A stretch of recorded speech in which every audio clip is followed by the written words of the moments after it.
Welcome to Amazing Business Radio with best-selling author and customer service and business expert, Shep Hyken. Shep will talk with some of the smartest thinkers in business to help make you more successful in your professional and personal life. This is Amazing Business Radio with Shep Hyken.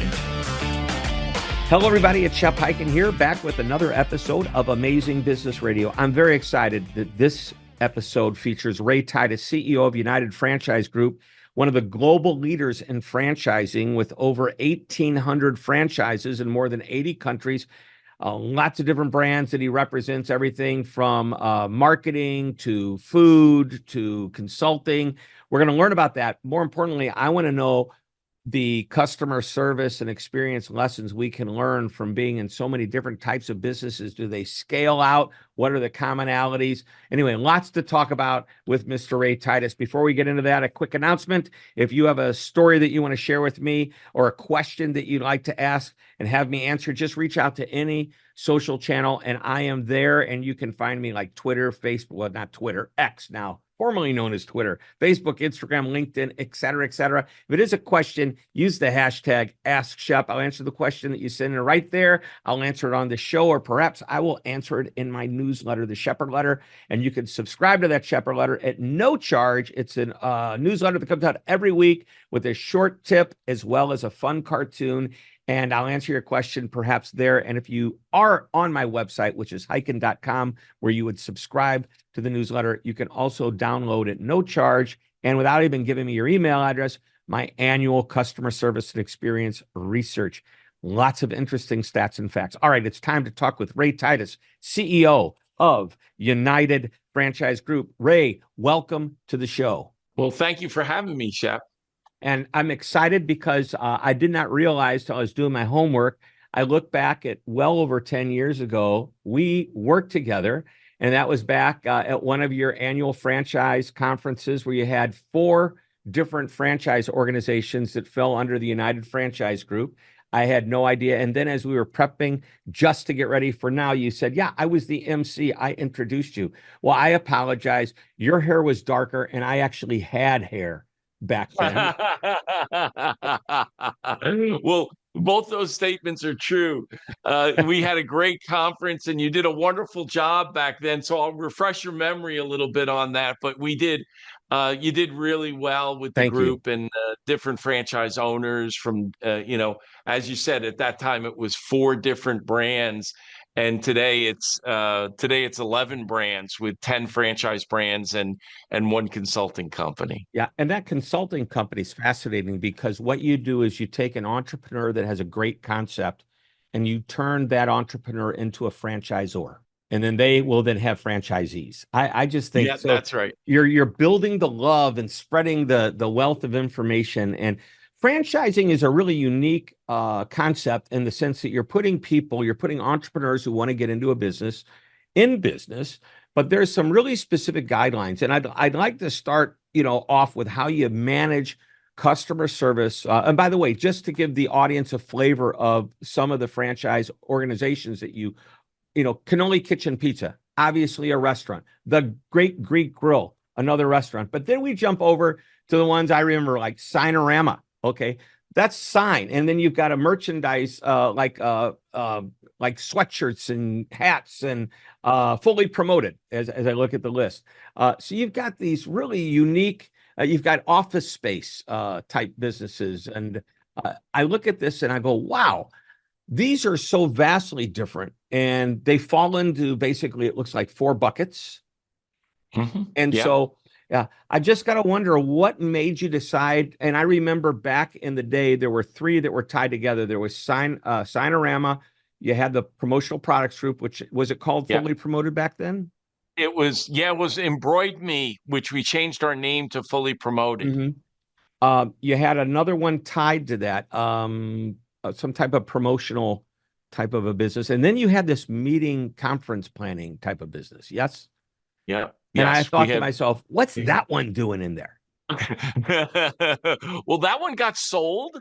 And then, so over the years, we've added other brands and we've sold certain brands that didn't fit our long-term planning and structure. But I'll take a step back. We started a Signorama Shep, as you mentioned, Right. in 1986. And we had one store and we started franchising and we expanded that throughout the world. And then we added Fully Promoted. And then we added Transworld, which is our business brokerage. And we've kept adding. And over the time, we developed divisions. So we have a business service division, we have a business consulting division, we have a food division, and we have a co-working division. And each of them have their names, and we have multiple brands under those divisions. So each one of our franchisees, they come to training. To go to your original question, how do you herd the cats? How do you keep this in line? And it starts at the training school, right? And we're involved in every step of the process. From we have a real estate company that finds locations and negotiates leases. We have a construction department that oversees the construction. So there's going to be a lot of similarities with each one of our locations, depending on the business. You're Now, in Transworld, we don't scaling have a the location. commonality between these different businesses. Correct. And then they go to training school. Now, remember, they all have a franchise agreement that they have to have. They have to live by certain parts and hold certain items up higher than others and everything else. And then it's our job to hold them to those standards. Right? Then they're all going to be set up. We have a team of people that go in, whether it's the marketing setup or the technical setup, and we set them up and work with them in that regard. And then it's a constant follow-up. So what happens, we're an entrepreneurial company, and we encourage entrepreneurship. So you have an entrepreneur that owns a franchise. You want them to be able to be creative and make the business decisions locally, as long as it doesn't hurt the branding, as long as it doesn't hurt another franchisee. So you have to balance between that. So we give them the freedom, and this is where we get our best ideas as an organization from our franchisees, by giving them enough freedom to run and manage their business, but not so much that they hurt themselves in not following the program or the systems that are out there. Yeah, Does that make sense? Yeah, it makes total sense. It's like you're empowering. They're not employees at any level. They're owners of businesses that have chosen to fly your flag and pay for it and certain requirements. I get it. There's a concept sometimes I call it CEO of the moment, or I call it the awesome responsibility. And I talk about how even at any one of your franchise organizations, if you went in and we were talking to one person, that one person may be a recently hired employee or the most seasoned manager, or you may be talking to the owner. That person not only represents that moment, but every employee at that location. And then because there's, let's say, Sinorama, how many franchises are there of Sinorama? There's 800. There's 800. So that one employee that's working at the front that's just been hired now represents 800 units that aren't even owned by the person that owns the one that they're working for. But it's such an awesome responsibility. And when they're interacting with that customer, they become what I refer to as the CEO of the moment, because at that moment, they make or break the reputation. They sure do. They sure do. And they need to know that what they say and do has an impact on other people. And we want to make sure they have a great experience at all of our brands. And it's different levels, Shep. There's a big difference between a food business and the sign business. Yeah. Okay. I was going to get into that, because that's, yeah. you're maintaining a standard, but in such radically different businesses. It is. And some people say, how the heck did you go into the food business? Well, I'll tell you how we got into the food business, because we were doing strategic planning, and I had an outside consultant in, and he said, "What's your goal?" And I said, "Our goal is to be one of the leaders in franchising." And he said, "I don't know how you're going to do that if 70% of franchising is food and you're not in food." And I said, "You know what? Sounds like we got to get into food." And when I started looking, our company had employees that had backgrounds in the food industry. So we were able to utilize some of those good people early on, and then make strategic hires as we've gone along in building and growing our food division. And we've got Gray's Craze, which is charcuterie boards and boxes. We've got the Great Greek, and we've got Cannoli Kitchen Pizza. I love the name Cannoli Kitchen Pizza. Number one, I love pizza, but even more, I love a good cannoli. Yeah, cannolis are great.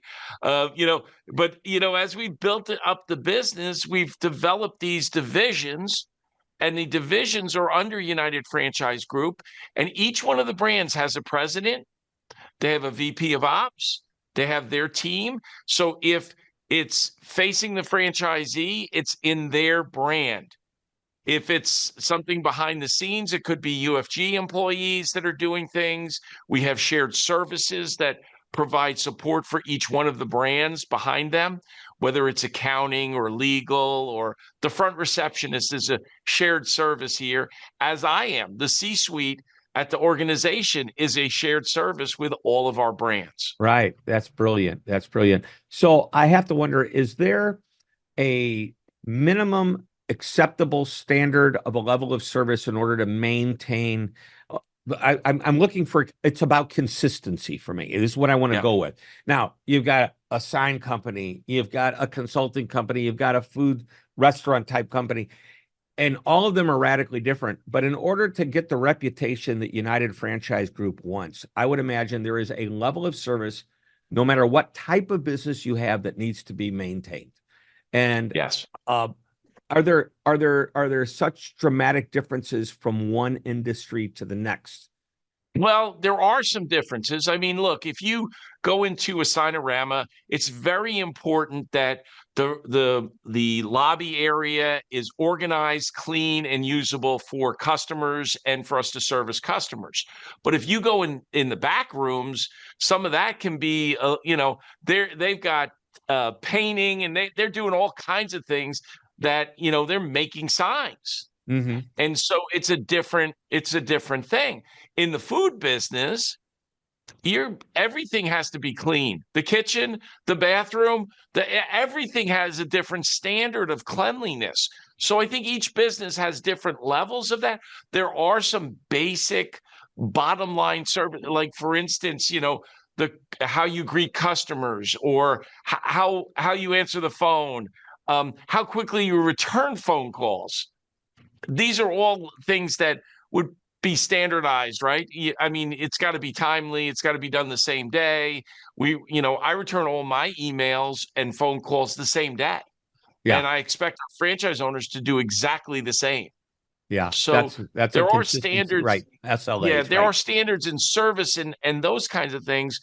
But then when you get into cleanliness, some brands don't have as many hires that they're making as others do. So there's differences. So we allow the brands themselves to come up with some of these standards that they keep.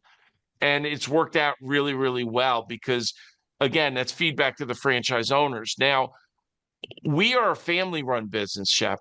We have I have 3 sons that are all in the business. I have 3 nephews that are all in the business. And we have a lot of employees that are 20 years, 25 years, 30 years with the company, and they're no different than family with us. So it's a combination. Franchising has seen a development over the last 10 years of private equity coming in and purchasing the franchise companies. And this has been going on, for, like I said, for 10, 20 years, but it's really, dominating franchising. And some of it is for good and some of it is not for good, right? You lose that relationship scenario that you have. We have built our business on, we're only as good as our franchise owners are, and we're in this together, and we know their names, and we talk to them face to face. I mean, today I was in the training school, spent an hour and a half with the trainees at lunch in the cafeteria with all of them. And, great session, good time, talking about brand awareness and lifelong learning and embracing change, and a lot of the themes that we as United Franchise Group adhere to and promote among our team. It's fascinating. Now we're going to take a short break, and when we come back. I think we're going to stay on this track of standards that you've created, and I'm going to ask you a question. I want you to think about the answer, but just to kind of tee it up, there are certain, like I'll use a restaurant group, for example, like Levy Restaurants or Let Us Entertain You. They operate a certain way. Let Us Entertain You restaurants are delicious restaurants. And it's really interesting when I find out, oh, they're a Let Us Entertain You restaurant. Of course they are. That's why it's as good as it is. And don't answer the question now. But when we come back, I want to know if somebody were to say whether it's a Sinorama or I'm looking at your different brands here, a Gray's Craze. When they find out, oh, that makes sense. They're run by UFG, United Franchise Group, because there may be a standard that I think separates you from the VCs that are coming in and the investors that are saying, I'm really looking at that bottom line, and we're going to start doing things which could end up costing on the experience level in order to maintain a certain profit level. Anyway, think about that. We're coming right back. We are talking to the amazing Ray Titus, CEO of United Franchise Group. We will be right back. Don't go away. Shep Hyken here with an offer that won't cost you a cent. You may have heard me talk about my annual customer service and experience research. We've surveyed thousands of customers matching the U.S. Census for age, gender, ethnicity, and geography. And we find out what customers love, hate, and want in a customer experience. What's the number one customer experience that almost every customer desires? What makes them come back? What makes them leave? Why won't they fill out surveys? What do they think of AI? Well, these questions and more are answered in the research. You can download the full report by going to hyken.com and clicking on the research tab at the top. Like I said, it won't cost you a cent, but it may make you or save you thousands and thousands of dollars when you understand your customers' expectations. Again, the website is www.hyken.com. You're listening to Amazing Business Radio with best-selling author and customer service and business expert, Shep Hyken. We're back on Amazing Business Radio. We're talking with Ray Titus, CEO of United Franchise Group. 10 franchise organizations in one, for lack of a better term, I'll call it the consulting to the franchise organization. That's 11 companies, all started over 40 years ago. Very, very impressive. Now, I was mentioning a brand like Let Us Entertain You, or there's a gentleman who I actually went to nursery school with, Danny Meyer, who Union Square Hospitality up in New York. And by the way, we went to some of the same schools together growing up. He was like a year ahead of me.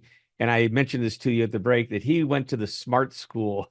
The smart kids. He left my school because he was that smart. But people say after experiencing something at either a Let Us Entertain You restaurant or a Union Square Hospitality, they go, oh, and then they find out it's owned by this larger group. And people go, well, that makes sense. Of course, because the reputation is so high. And so do people say that about the different franchise organizations? I don't know if that happens or not, but if somebody were to go to Cannoli Kitchen Pizza one day and then the Great Greek Grill the next, I don't know if they're in the same city or not. Is there some level of consistency there? Yeah, oh yeah. I think that to answer your questions specifically across all our brands, from Sinorama to Transworld to and the difference between United Franchise Group and many other companies that are private equity owned and run, or venture capitalists owned and run, or family office owned and run, is that I think they come away saying, oh, that's a United Franchise Group company because it's more family oriented. Franchisees show they care.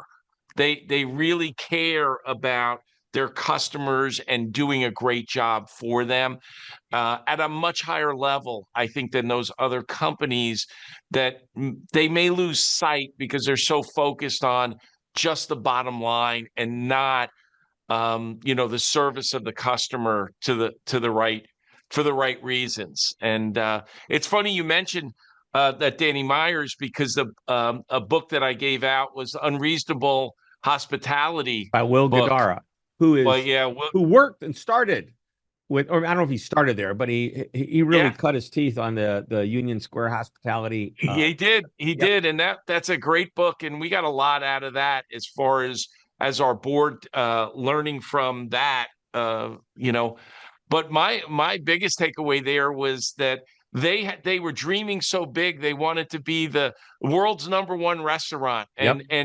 And well, my takeaway was more about why don't we keep dreaming big? Like why are we going to let one restaurant in New York say they want to be the world's largest restaurant and we're looking to increase by 25%? Like that doesn't seem like the right approach. So my message to my team was we need to dream bigger. Yeah. So let's talk about Will Guidara for a moment. By the way, love his book. Fantastic. And I just saw him recently speak at a meeting. He knocks it out of the park. I was at an event and somebody said, we couldn't get our people to grasp the concept of unreasonable hospitality because of the type of business they were in. It was, I'm not going to say it was blue collar, but it was more worker beak. And I thought, Sure. wow, how could you not get that? And I don't understand it. And I think what was happening is Will kept talking about, and I think this is appropriate for every business, there's these touch points. Let's look at every interaction our customers have with us. And is there a way to make that better than anybody else in the world doing it? Okay. Yeah. If you look at saying, I want to be the biggest and best in the world, oh my gosh, that seems like a daunting task. But when you start breaking it down into 30 or 40 interactions you might have with your customers and do one at a time, it's not so hard to create that, that event. So any thoughts true, about that? though.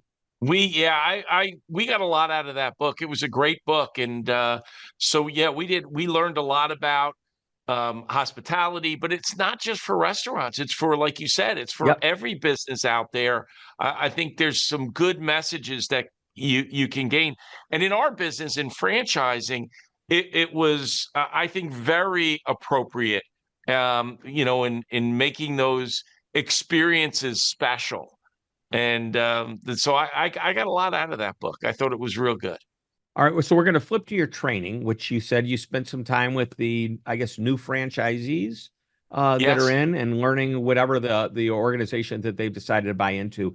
Is there specific customer service training that you have for these, and does it scale across all your different brands, or is it dramatically different from food to signage and promotion and marketing or consulting?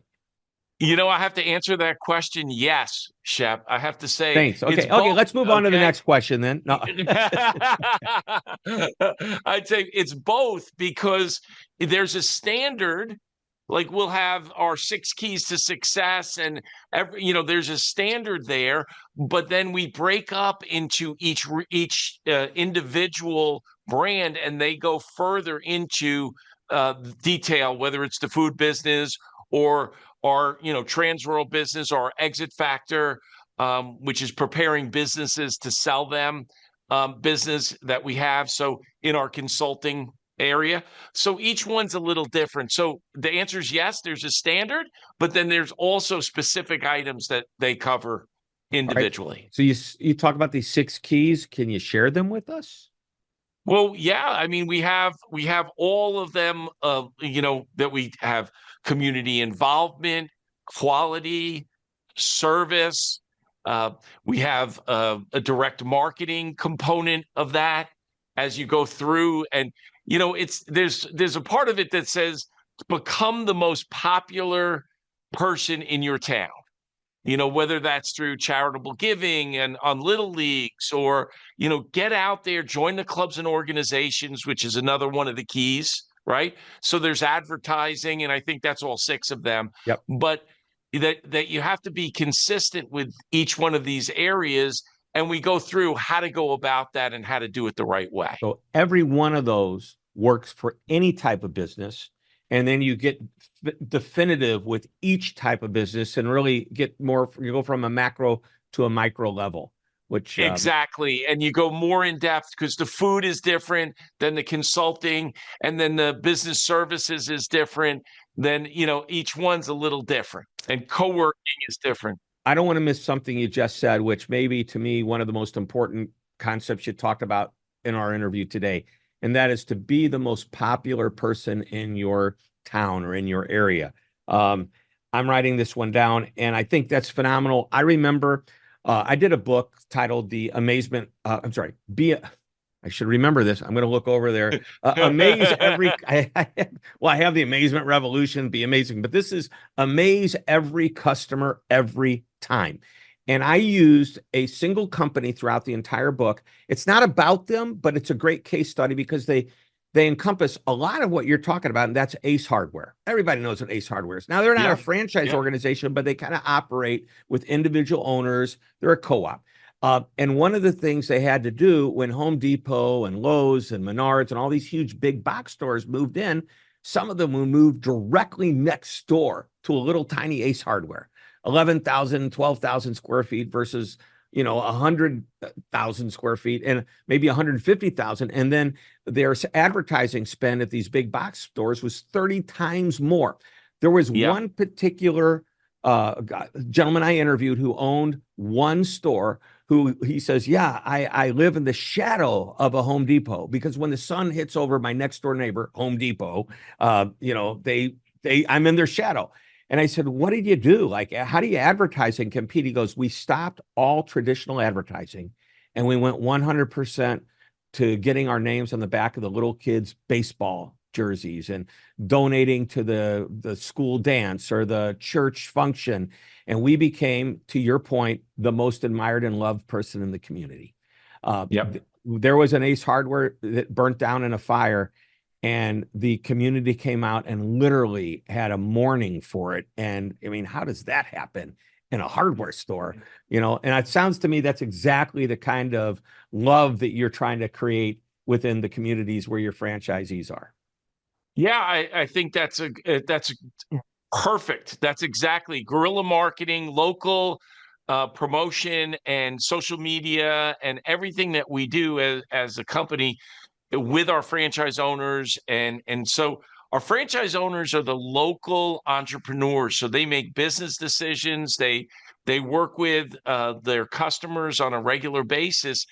And we give them strategy, advice, training, support, and help behind the scenes, and help them with back office things. And so it's a great combination working together when it's done right. Right. And so I think that's where we have such an advantage over other organizations, is that we actually build relationships with our franchise owners. And I think that's so important that, we're there for them. They're there for us. Similar to your Ace Hardware story, we have stories like that across all of our brands that they've gotten. We have UFG Cares, and UFG Cares is our foundation, which is out there to help our franchise owners and their employees in times of need. So, for instance, when the fires hit, or the floods hit, or the different scenarios, we have store owners that lose everything. And, they got to wait for insurance. They got to go through, all the craziness. So we do our part to help them as well in their times of need. And we have franchise owners that are investing money into that fund to help other franchise owners. And we do it as well. So we'll come right back to it. It's simply a family. All right. We're out of time. And the one thing question's coming. What last nugget of wisdom, being the CEO of a major organization worldwide, 1,800 franchises in more than 80 countries, what one last nugget of wisdom would you like to share with us today? Shep, I thought about this, and what I would tell your audience is embracing change is the most important feature for them right now, whether it's AI, whether it's the new norm with tariffs, whether it's, whatever it is, but it's embracing change and embracing the new technologies that come along that will help you, and balancing between the new school and the old school that has always worked for you, but balancing between those two to run a successful business. So embracing change is my message for your audience, Shep, and I hope that that's appropriate for them. It's a perfect ending. And the way you summed it up, it's all kinds of change. And by the way, change, even if it doesn't look like it's change, is happening because the way you did it 30 years ago probably isn't the way it's being done today. That's for sure. All right, everybody, that wraps it up. Another great interview. We will be back next week, I promise, with another amazing interview. And until that time, this is Shep Hyken reminding you to always be amazing.